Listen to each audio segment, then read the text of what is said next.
আমি আল্লাহ তাআলা আপনাকে রহমত করে পাঠাইলাম। সুবহানাল্লাহ বলেন। আপনাকে রহমত করে পাঠালাম গোটা বিশ্ববাসীর জন্য। কথা কার? কথা কয় না, কথা কার? বিশ্ববাসীর জন্য রহমত। ওই বিশ্ববাসীর উপরে দায়িত্ব হলো রাসূলুল্লাহর আদর্শ গ্রহণ করা। কোন ভক্তের আদর্শ গ্রহণ করা যাবে না, টানা বাবা খাতা বাবা সত্তা বাবা আদর্শ গ্রহণ করা যাবে না, রাসূলুল্লাহর আদর্শ গ্রহণ করা লাগবে, ঠিক কিনা? আপনি নেতা হন, আপনি বিএনপি করেন, কি হয়েছে? আওয়ামী লীগ করেন, কি হয়েছে? জাতীয় পার্টি জমিয়ত হেফাজত সমন্বয় করেন, কি হয়েছে? আপনি নেতা হবেন রাসূলুল্লাহর আদর্শের নেতা। কথা বলেন না, রাসূলুল্লাহর আদর্শের নেতা হওয়া লাগবে। তাহলে দুনিয়াতে আপনার বইরা গেলে গাওয়ার দাম থাকবে যে লোকটা ভালো আছে, লোকটা আলেমদের পক্ষে আছে, ইসলামের পক্ষে আছে, কোরআনের পক্ষে আছে। আর যদি কাদের কাকুর মতো হয়, ফলায়া ফলায়া থাকা লাগবে। কোথায় আওয়ামী লীগ, কোথায় কাদের কাকা, কোথায় গেল ওই জালিমের গরম গরম কথা? কোথায় আওয়ামী লীগ, কোথায় কাদের কাকা, কোথায় গেল ওই জালিমের গরম গরম কথা? খেলা হবে, খেলা হবে, খেলা হবে বলে কাকা গেল পালাইয়া। চোরাচার পালাইছে দেশটা সারিয়া, ঠিক না?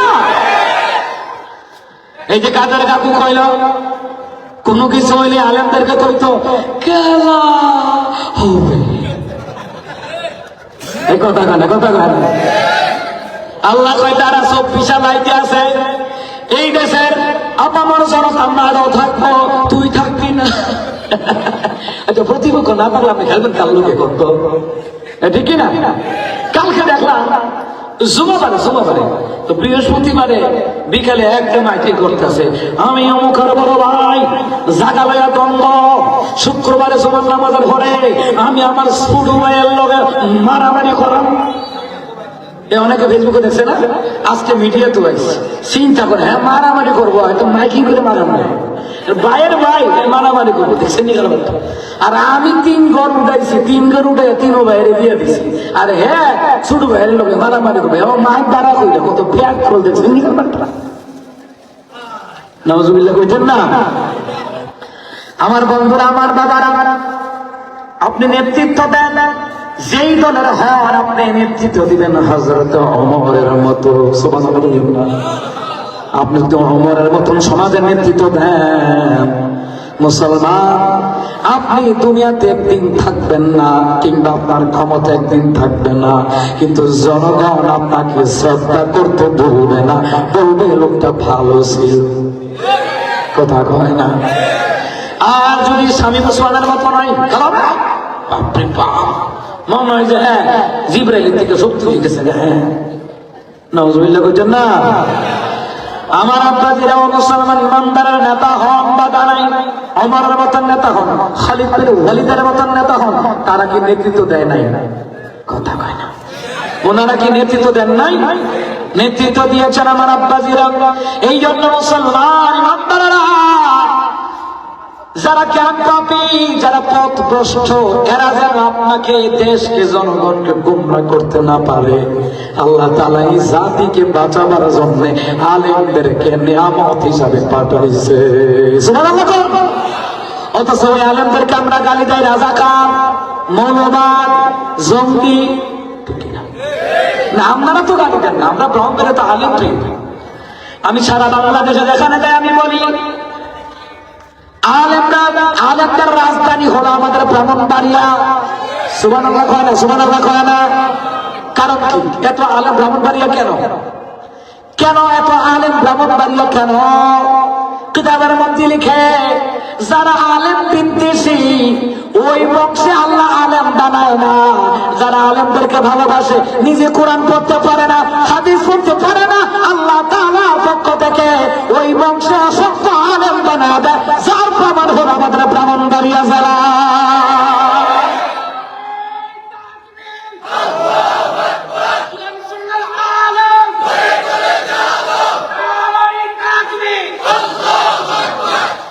তাহলে এই জন্য আমরা গর্বিত, ঠিক নেই? কথা কয় না? গেলাম উত্তরবঙ্গে প্রোগ্রামে। যাওয়ার পরে আমার জিগায়, হুজুর আপনার বাড়ি কই? আমি বললাম ব্রাহ্মণবাড়িয়া। আমরা আল্লাহ আকবার কর না। আমরা বলতো যে হলতান আপনার, আমি কি কয় যত বক্তা দেখি বাড়ি ব্রাহ্মণবাড়িয়া, বাড়ি কুমিল্লা, তো আপনারা দুই জেলা হইতে হুদা দেশ মিলছে। আমি তো হুদা দেশ না, আমরা দেশের বাহিরেও যাই। সুবহানাল্লাহ কয় না? হুদা দেশ না, দেশের বাহিরেও যাই।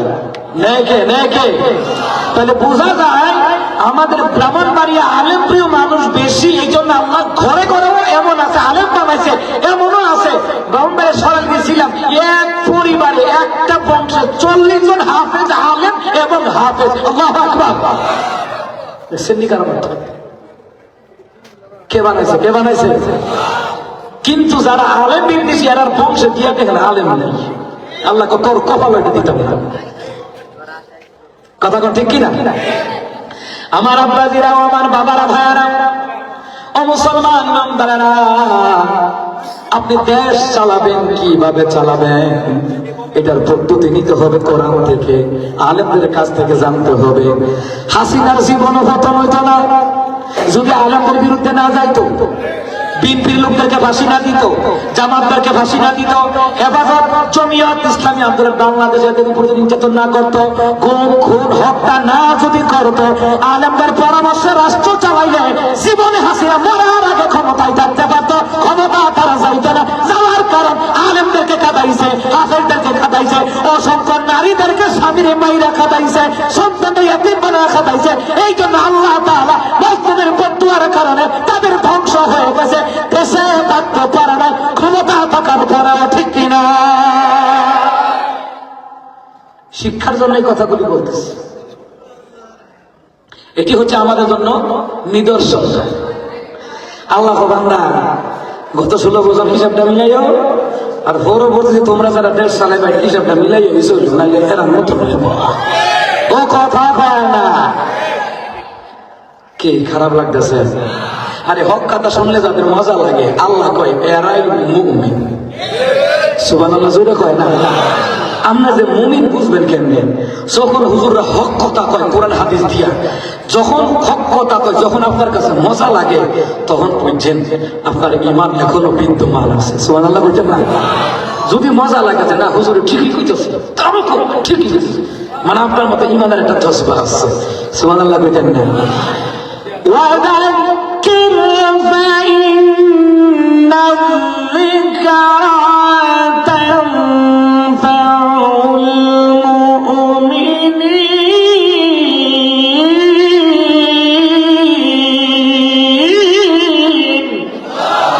আল্লাহ তাআলা বলেন, ও নবী আপনি কোরআন দিয়ে ওয়াজ করেন, কোরআন দিয়ে হাদিস দিয়ে আপনি বয়ান করেন। নিশ্চয়ই যারা মুমিন তারা কোরআনের কথাগুলি শুনবে, হাদিসের কথাগুলি শুনবে। তাহলে কোরআন হাদিসের কথা যারা শুনে, আলেমদের কথা যারা শুনে, তাদেরকে মুমিন বলছেন কে? কেমন মুসলমান তুমি একটু ভাবো না, কেমন তোমার ঈমান একটু বলো না। তুমি মিসওয়াক করার ফজিলত তো জানো, খাওয়ার শেষে মিষ্টি মুখের হাদিসটাও মানো।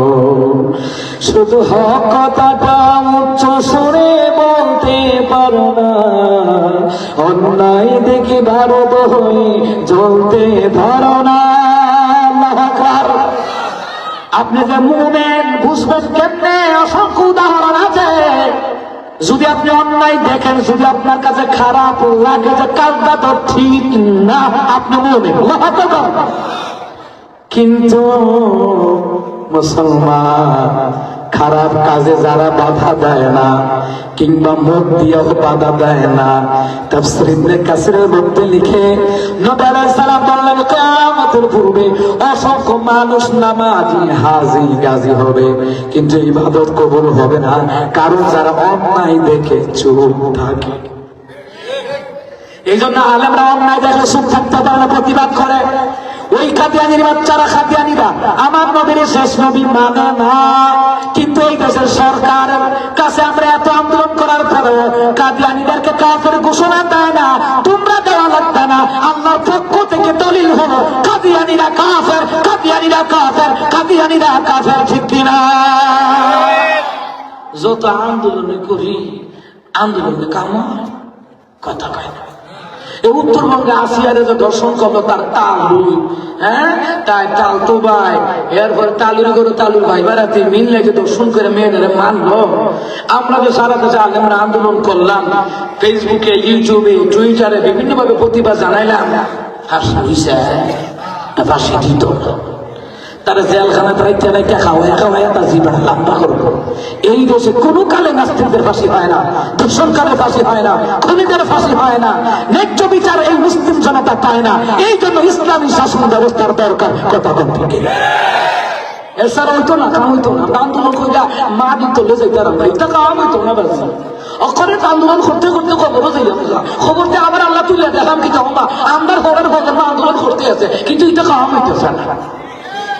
এটা কাম করাইতে হইলে আল্লাহ ওয়ালাদের হাতে একবার দেওয়ার দরকার। কথা কয় না, কথা কয় না। আমার মুসলমান ইমানদারেরা, এই দেশে যে খুন রাখাতারি অন্যায় সব কিছু যে হইতেছে, কথা কয় বিচার কি হইতেছে আস্তে করে। আমরা ব্রাহ্মণবাড়ির মানুষ, গরম না গরম, বিচার কি হইতেছে হইতাও না। আজকে রাত থেকে রেড অ্যালার্ট জারি, 13 তারিখ। আওয়ামী লীগ ধরবো, আমি কিন্তু প্রচুর ধরতাম, কারণ এখন কোন আওয়ামী লীগ নাই, সকলে বিএনপি। আমার কথা কয় না, সত্য কথা দেখতে এখন কোন আওয়ামী লীগ নেই। এতদিন পরে আওয়ামী লীগ বিচার ধরছে। এই ডক্টর ইউনূস যদি দেশ সংস্কার করা লাগতো, যদি এর উদ্দেশ্য থাকতো সত্যিকার দেশ সংস্কার করবো, তাহলে ক্ষমতা আসার পরে 1 মাসের ভিতরে বলার দরকার ছিল 50,000 শ্রমিক লাগাও, ব্রাহ্মণবাড়িয়ার রাস্তা ঠিক করো, কুমিল্লার রাস্তা ঠিক করো, উত্তরবঙ্গের রাস্তা ঠিক করো, সিলেটের রাস্তা 4 লাইন করো। এর যদি সংস্কার করতো আইতোই, তাহলে এই রাস্তাগুলি 1 বছরে ঠিক করলো না কেন? করতো না। এবার আছে, এবার সুদী ব্যাংকের চিন্তায় কি যার যার একটা লাভ আছে, এ আছে সুদী ব্যাংকের চিন্তায়। সুদ কেমনে আমরা কেমনে নুন দিয়া বছরে বাড়া বাড়া দিয়ে আদায় করুন লাগে, কর্মী দিয়া, ব্রা কফির দিয়া, আশা ব্যাংক দিয়া, দুরু ব্যাংক দিয়ে কেমনে কেমনে খরণ লাগে, এই যে এবারের অভিজ্ঞতা আছে। দেশ চালাবার অভিজ্ঞতা নাই। কি কথা কি ঠিক? যেমন আওয়ামী লীগ চালাইছে, তাদের অভিজ্ঞতা আছে। বিএনপি চালাইছে একবার, তার অভিজ্ঞতা আছে। এরশাদ চালাইছে, অভিজ্ঞতা আছে। জামাত ইসলাম ঝুলে গেছে, তাদের অভিজ্ঞতা আছে। কথা কয় না। এবার আর কি অভিজ্ঞতা আছে? এই যে আন্দোলন করতেছি আমরা, কাদিয়ানিরা কাফের ঘোষণা দেন, দর্শনের বিচার করেন। গাজীপুরে মেয়েরে হিন্দু কর্তৃক 13 বছর মেয়েরা দর্শন করলো, বিচার হইছে।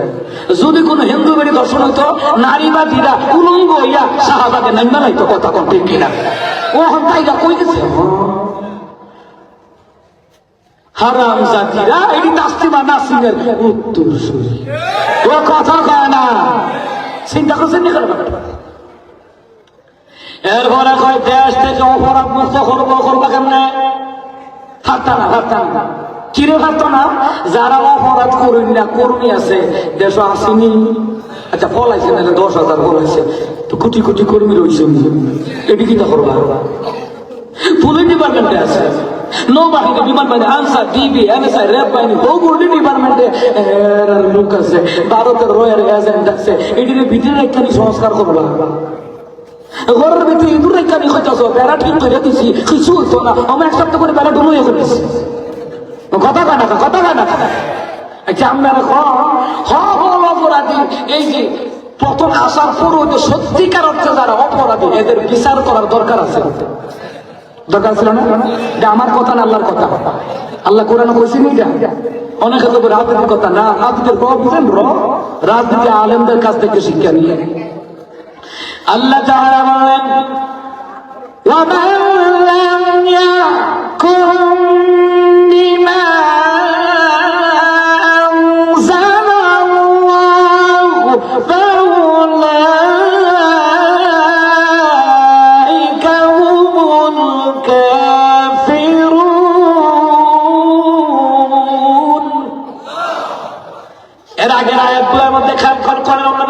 বলছেন, যারা আল্লাহর দেওয়া বিধি বিধান অনুযায়ী বিচার কার্য সমাধান করে না, এরা জালিম, এরা ফাসিক। আর এতে কয় ওরা কাফের, যারা আল্লাহর দেওয়া বিধি বিধান দিয়া বিচার কার্য সমাধান করে না। যদি ন্যায় বিচার করতো, শাপলা চত্বরে যারা আলেমদেরকে মারছে, 28 অক্টোবরে যারা মারছে, পিলখানায় যারা মারছে, ছাত্র আন্দোলনে যারা মারছে, বিএনপিকে যারা মারছে, জামাত হেফাজতকে যারা মারছে, এই বিচারগুলি কোরআন দিয়ে করার দরকার ছিল। খর্বখেরা এবারে কোরআনই পারে না, এ কথা কয় না। অপরাধী ভিতরে রেখা দেশ সংস্কার করবো, হারতো না, উঠতে পারবো। যারা যারা জামদারে ফাঁকা বলি না, মদিনা সনদে রাস্তা চালাবো, ক্ষমতায় যাওয়ার পরে বুঝাইলে সনদে হুজুর মারে, ফেরা উনি সনদে হুজুর মারে। কথা কেনা ঠিক, কথা দিবে না দেখছেন। হুজুরের কাছে আইসে নামাজি যাইয়া, হুজুর আমার ঘরে খালের মধ্যে কুত্তা মেরে বুঝে রয়েছে, এইটা যখন কিতা করতাম, আর আমার এই পুকুরের এই খালের এই পানি ছাড়া, পুকুরের এই পানি ছাড়া আমি কোন কারণ হুজুর গোসলার মন মতো করতাম না। হুজুরের কথা 40 বালতি পানি ঢেলে দিচ্ছে। হ্যাঁ 40 বালতি পানি ডালছে, পরে গন্ধ আরো বাড়ছে। আমি কেমন উজু গোসল করতাম, গন্ধ বাড়ছে। আমরা কইছে 40 লিটার পানি 40 বালতি পানি দিতাম, ইয়া পানি তো মইতেছি, কিন্তু এই কাম হইতেছে না, এই গন্ধ বেড়ে গেছে।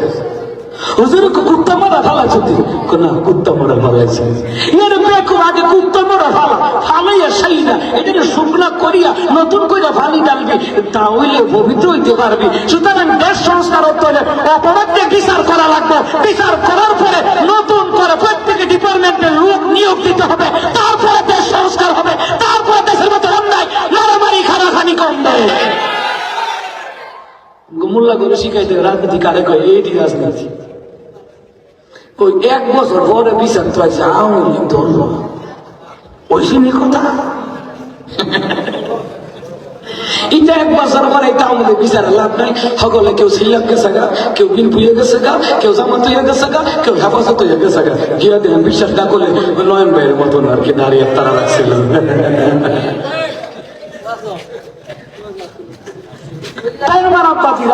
আলেমদেরকে গাইলেইয়া রাজনীতি করা যাইব।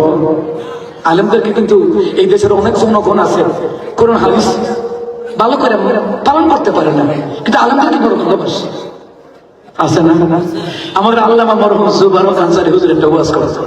হুজুরের সাথে আমার লাস্ট প্রোগ্রাম ছিল ব্রাহ্মণবাড়িয়া পূর্ত, লাস্ট প্রোগ্রাম ছিল হুজুরের সাথে ক্যান্সার চিকিৎসার জন্য। লাস্ট স্টেপে যখন তিনি মারা যাবেন, এর আগের বছর, তো হুজুরের ওয়াজের মধ্যে বলতেছে, অনেক সুর ডাকাত আছে, হ্যাঁ হুজুর দেখলে কথা আমার লাগে হুজুর দোয়া করে, মানে তার কর্ম খারাপ, জন্ম ঠিক।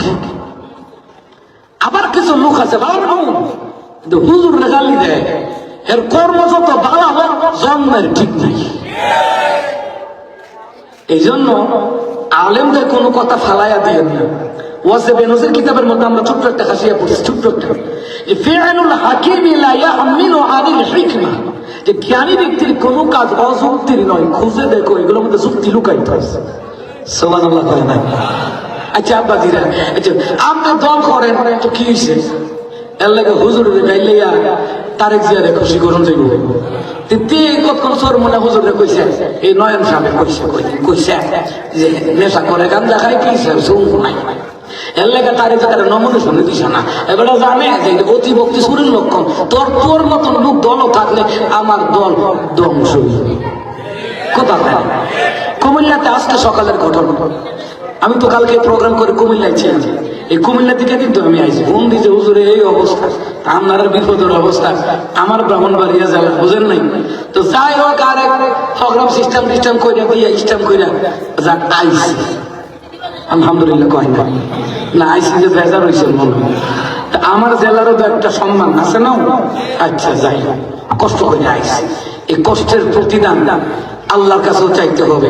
কথা কয় না, কথা আচ্ছা আমার প্রিয় বাবারা ভাইরা, তো এই যে কষ্ট করে আসলাম, তখন এই কুমিল্লাতে আসার পথে দেখলাম, আপনারা দেখেন কেউ জামাত থেকে দাঁড়াইছে, হাত পাকা আমাদের মুফতি সাহেব একজন দাঁড়াইছে ব্রাহ্মণপাড়ার, গেটটিরে বাইঙ্গিয়া হাতে আছে, ছেড়া পালাইছে আমি জানি। এই যে গেটটি যে ভাঙ্গা পালাই উত্তরবঙ্গে দেখলাম পরশুদিন, যারা হাত পাখার প্রার্থী, যারা জামাতের প্রার্থী, তাদের পোস্টারের ছবির মধ্যে গোবর দিয়ে রাখছে। এরপরে দেন কি দিছে? কাদা দিছে। ভাই তুই রাজনীতি কর, তুই বিএনপি কর, তোর ছবি তুই লাগা, তোর নেতার ছবি তুই লাগা।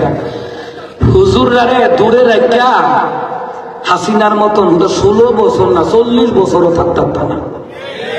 ভাই তুই রাজনীতি কর, তোর নেতার ছবি তুই লাগাই রাখ। আরেকবার একটা এরকম করো কা ভাই। ভাইরা আলেমদের লোকে লাগতে আইও না, ফাঁকতা না। আলেমদের লোকে লাগতে আইয়া হাসিনা 40 সাল পর্যন্ত টার্গেট দিছি। বিএনপি মাইরা লাগবো, হেফাজত মাইরা লাগবো, জামাত মাইরা লাগবো, সরমুনায় মাইরা লাগবো, টার্গেট 40 সাল পর্যন্ত। আল্লাহ পারতি না, আমার আলেমরা কান্দাইয়া পারতি না, মুসলিমদেরকে কান্দাইয়া পারতি না। তুই 40, আল্লাহ কে 40। কথা কয় না, কথা কয় না। আরে আর ফাঁকতা না তো ভাব, আলেমদের বিরুদ্ধে লাগে ফাঁকতা না ভাব।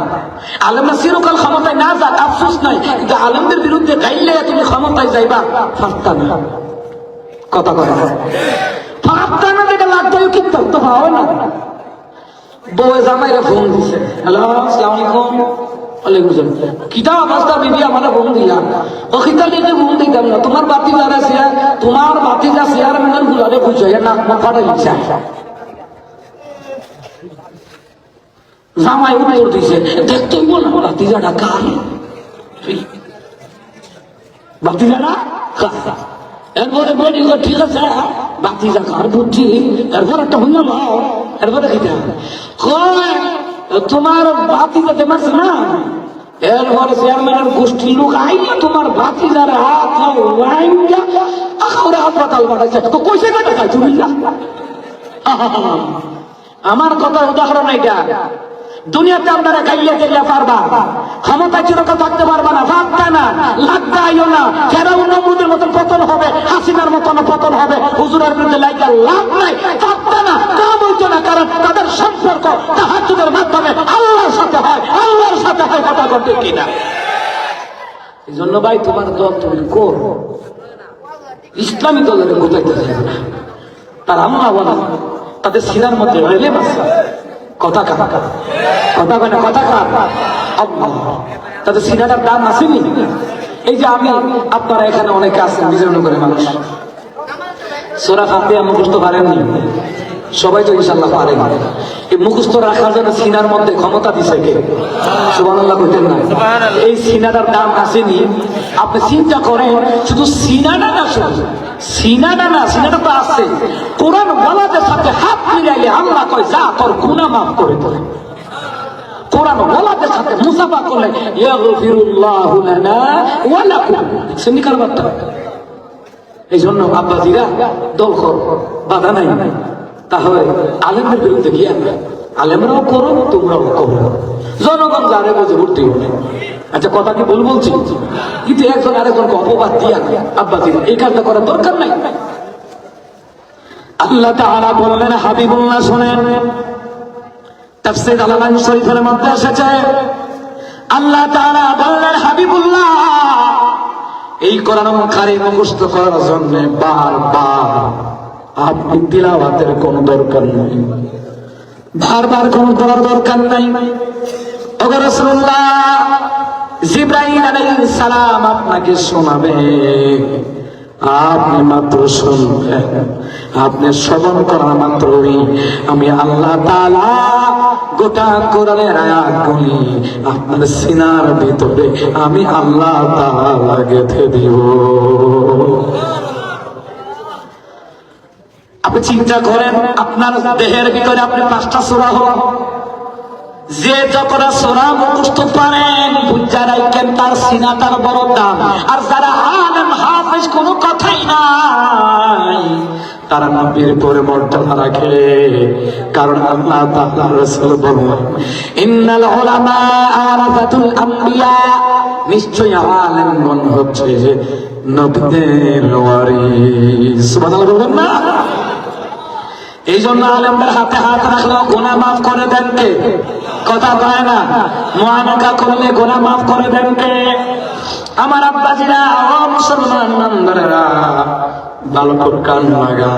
পৃষ্ঠ হুজুর কি আইছে আইতাছে নাকি? হ্যাঁ আইফুল ভাই ইনশাআল্লাহ আমিন কাম। Also that is the will, শেষ ভালো যার সব ভালো কথা কয় না, কথা কয় না। যেমন কেউ যদি জীবনের শেষ মুহূর্তে লা ইলাহা ইল্লাল্লাহ নবীকে ফাদাখাল জান্নাহ, জীবনের শেষ মুহূর্তে যদি সে ভালো কাজ করে মারা যায়, সারা জীবন যা করছে জীবনের শেষ মুহূর্তে তওবা ইস্তেগফার করে জীবনের শেষ বয়সটা যদি আল্লাহ তাআলার ইবাদতে রাসূলুল্লাহ তরিকায় লাগায়া যায়, শেষ জীবন যদি সে কালিমা পড়ে মৃত্যুবরণ করে, সরাসরি জান্নাতের সাথে দাখিল করে দিবেন একজন তিনিকে। জোরে কোন কে? আল্লাহ তাআলা। আমার ভাইয়ের, আমার বাবারা, ও মুসলমান আপনারা, সে আলেমদের হাফেজদের মর্যাদা বলতে গিয়া আমি আপনাদেরকে একটা কথা শোনাবো। মাওয়াইজে সিরাজিয়া কিতাবের ভিতরে আসছে, মাওয়াইজে সিরাজিয়া আল্লামা সাইয়্যিদ সাহেব রাহমাতুল্লাহ আলাইহি ওনার কিতাবে লিখছেন। ওনার কিতাবগুলো আমি বেশি বেশি মুতাআলা করি বেশি। আরেকটা কিতাব আছে মারিফাতুস সাগর, এই কিতাব। হ্যাঁ আপনাকে তাগর করে দেওয়া, আপনারা দোয়া ছাড়া যাবেন না, তাগর করে দেওয়া। আমি কম আমার বাবারা, তিনি নবী সাল্লাল্লাহু আলাইহি ওয়াসাল্লাম আম্মা জান আয়েশাকে নিয়া খেজুর পাতার ছাউনির নিচে শুয়ে আছেন। আম্মা জান আয়েশা রাহমাতুল নবী সাল্লাল্লাহু আলাইহি ওয়াসাল্লাম তিনি নবীকে বলে, আয়েশা রে, আকাশের ফাঁক দিয়ে কি দেখা যায়? আম্মা জান আয়েশা কয়, খেজুর পাতার ছাউনির ফাঁক দিয়া আকাশের ভিতরে মিঠি মিঠি তারকা দেখা যায়। নিঝুম রাতের আধারে মিঠি মিঠি তারকা জ্বলে, নিঝুম রাতের আধারে মিঠি মিঠি তারকা জ্বলে, নিঝুম রাতের আধারে মিঠি মিঠি তারকা জ্বলে। হে রাসূল, হে রাসূল, হে রাসূল, হে রাসূল, হে রাসূল, হে রাসূল, হে রাসূল, হে রাসূল। মারহাবা কও। আম্মা আয়েশা বলেন, ওয়াল্লাহু রাসূলুহু আ'লাম, আল্লাহ এবং তার রাসূল ভালো জানেন। তিনি নবী আয়েশা রে, আকাশের মধ্যে মিঠি মিঠি তারকা দেখা যায়। আয়েশা রে, তুমি বলো না আকাশের তারকাদের সমান সব আল্লাহ কার আমল নামায় দিতে পারে? সুবহানাল্লাহ। আম্মা আয়েশা রাদিয়াল্লাহু তাআলা আনহা তিনি বললেন, ইয়া রাসূলুল্লাহ, ইয়া হাবিবাল্লাহ, আকাশের তারকাদের সমান সব কার আমল নামায় আমি আয়েশা জানি না, আল্লাহু রাসূলুহু আ'লাম, আল্লাহ এবং তার রাসূল ভালো জানেন। তাহলে বোঝা যায় দেখেন কারবারটা, আমার আয়েশা 30 পারা কোন হাফেজা, 6 লক্ষ হাদিসের হাফেজা, রইসুল মুফাসসির, এরপর কয় আমি কিছু জানি না, আল্লাহ রাসূল ভালো জানে। আল্লাহু আকবার। দেখছেন নি দিনের নবী সাল্লাল্লাহু আলাইহি ওয়াসাল্লাম আয়েশা রে, আকাশের তারকাদের সমান সব আল্লাহ তাআলা আমার উপরের আমল নামায় দিয়েছে। সুবহানাল্লাহ। আম্মা আয়েশা এই কথাটা শুনে মনটা খুশি না বেজার? বেজার। আপনার নাম খুশি না তো, ওমরের নাম খুশি। দিনের নবী তাআলা দেখে আম্মা আয়েশা মনটা বড় বেজার, মনটা খারাপ। তাফসীরের কিতাবের মধ্যে লিখে, দিনের নবী সাল্লাল্লাহু আলাইহি ওয়াসাল্লাম আয়েশা রে, তোমার মনটা যখন খারাপ থাকে আমি বুঝলাম পারি কই কেমনে মুখটা লাল হয়ে যায়। সুবহানাল্লাহ কইতেন না? চেহারা লাল হয়ে যায়। এরপরে তুমি মাঝে মাঝে আমার ডাক্তার আবুল কাসেমের আব্বা, অন্য নামে ডাক্তার, বুঝলাম পারি তোমার মধ্যে রাগ হয়েছে। আয়েশা রে, রাগ করিও না রে আয়েশা। আয়েশা রে, আমার আমল নামে একটা নেকি আকাশের তারকাদের সামান দিয়া উদাহরণ দিলাম, কিন্তু তোমার বাবা আবু বকর আমল নামে এত নেকি আকাশের মধ্যে কোনো বস্তু নাই যে উদাহরণ দেব আমার আবু বকরের তুলনা তো হয় না। আমার আবু বকরের হিজরতের রাতের নেকি যদি এক পাল্লা রাখা হয়, গোটা বিশ্বের মুসলমানদের নেক যদি অপর পাল্লা রাখা হয়, আমার আবু বকরের এক রাতের নেকির সমান হবে না, হবে না। আমরা না যখন খুশি সুবহানাল্লাহ হয় না। একদিন আবু বকর সিদ্দিক রাদিয়াল্লাহু তাআলা আনহু তিনি বিচক্ষণ সাহাবী, সুবহানাল্লাহ কইতেন না, আস্তে দাও লাগবে সমস্যা নেই। আবু বকর সিদ্দিক রাদিয়াল্লাহু তাআলা তিনি বলতেছে, হে আমার মেয়ে আয়েশা, রহমতের নবীর কাছে গিয়ে একটা কথা আজকে জিজ্ঞেস করবা। বাবা গো, কি কথা? কয় তোমার স্বামী মুহাম্মদ সাল্লাল্লাহু আলাইহি ওয়াসাল্লামকে জিজ্ঞাসা, মেরাজে আমার রাসূল সাল্লাল্লাহু আলাইহি ওয়াসাল্লাম যে গেলেন এমন কোন ঘটনা বাকি আসেনি এখনো কারো কাছে কয় নাই, কারো কাছে যেহেতু কয় নাই ওই ঘটনা যেন তোমাকে যেন শোনায় দেয়। সুবহানাল্লাহ। আম্মা আয়েশা দৌড়িয়া গেলেন, রাহমাতুল আলামিনের কাছে গেলেন, গিয়ে বললেন ইয়া রাসূলুল্লাহ হাবিবাল্লাহ গো, মেরাজের রাতে এমন কোন ঘটনা জানা আসেনি, কারো কাছে বলেন নাই। যদি কারো কাছে এমন ঘটনা না বলেন ওই ঘটনাটা আমি আয়েশার একটু শোনা দেন। দিনের নবী কয় আয়েশা, এই বুদ্ধি তোমার না, এই কথা আমার আবু বকর ছাড়া কেউ বলতে পারে না, পারে না। এই কথা আমার সাহাবী আবু বকর ছাড়া কেউ বলতে পারে। তুমি এই কথা কইতার বা নিজের থেকে এইটা আমি বিশ্বাস করি না, নিশ্চয় তোমার আব্বা আবু বকর শিখাই দিছে। ইয়া রাসূলুল্লাহ হুজুর ঠিক কইছেন, আপনি বলতেন কেমনে? আমি জানি আবু বকরের মাথায় বিচক্ষণ প্রশ্ন ঘুরে। সুবহানাল্লাহ। দেখছেন কি খারাপ একটা দিনের নবী আয়েশা শোনো বলি এবার। আয়েশা রে, জান্নাতের ভিতরে মেরাজের রাতে কতগুলি ঘটনা দেখলাম, এর মধ্যে কতগুলি লোককে দেখলাম বিনা হিসাবে জান্নাতি তারা কারা, ভাঙা অন্তর জোড়া লাগায়া দেয় যারা। সুবহানাল্লাহ। তাদের ভাঙা মন যারা জোড়া লাগায়া দেয় আল্লাহ তাআলা তাদেরকে বিনা হিসাবে জান্নাত দেবে। সুবহানাল্লাহ। এই দেশের আলেমরা দেখেন, চট্টগ্রাম ট্রাজেডি হলো, আলেমরা গিয়ে তাদেরকে সান্ত্বনা দিছে, ত্রাণ দিছে। সিলেটে বন্যা হইল, ঘর বাড়ি ভেঙে গেছে, মন্ডা ভেঙে গেছে, কেন তাদের আলেম ওলামারা পাশে দাঁড়াইছে, এই দেশের তৌহিদি জনতা পাশে দাঁড়াইছে, প্রবাসীরা পাশে দাঁড়াইছে, সর্বস্তরের দলমত নির্বিশেষে সবাই গিয়ে ত্রাণ দিছে। তাদের ভাঙা মনটা খুব জোড়া হইল তো লাগছে। কথা কয় না, কথা কয় না।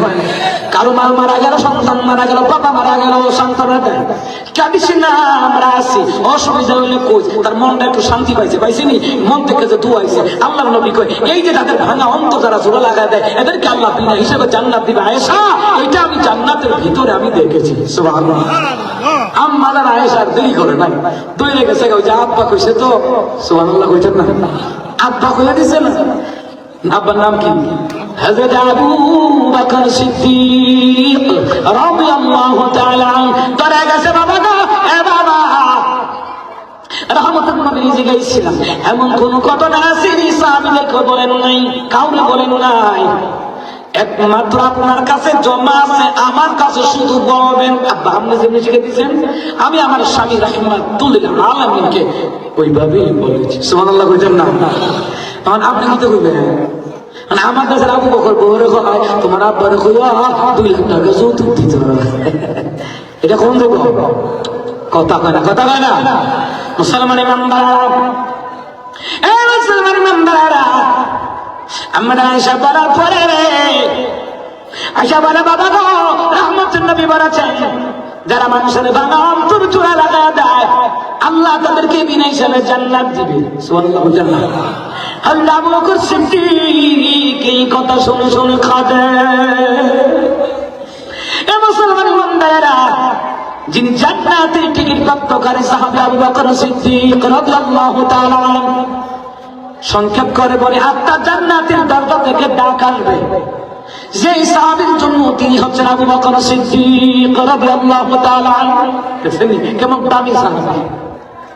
দিনের কার আয়েশা রে, আমার আমল নামে নেকির উদাহরণ দিলাম তারকারাজি দিয়া, তারকারাজি আছে দিকে তারকারাজি দিয়ে উদাহরণ দিলাম, কিন্তু তোমার বাবা আবু বকর আমল নামে এত নেকি দুনিয়ার মধ্যে ওজন করার মতে, গণনা করার মতো হিসাব করার মতো কোন যন্ত্র আবিষ্কার হয় নাই। এইটা হলো তোমার বাবা আবু বকর সিদ্দিক। সুবহানাল্লাহ। এটা উদাহরণ আল্লাহ রহমাতুল্লাহ আলাইহি উদাহরণ দিলেন। তিনি বললেন একজন হাফেজের উদাহরণ হলো 10 জন জাহান্নামীকে জান্নাতে নিবে, কিন্তু সে যখন আলেম হবে তার উদাহরণ আবু বকরের মতন হবে। ও তুমি লোককে নিয়ে আল্লাহর তৈরি জান্নাতের ভিতরে ঢুকতে পারবে।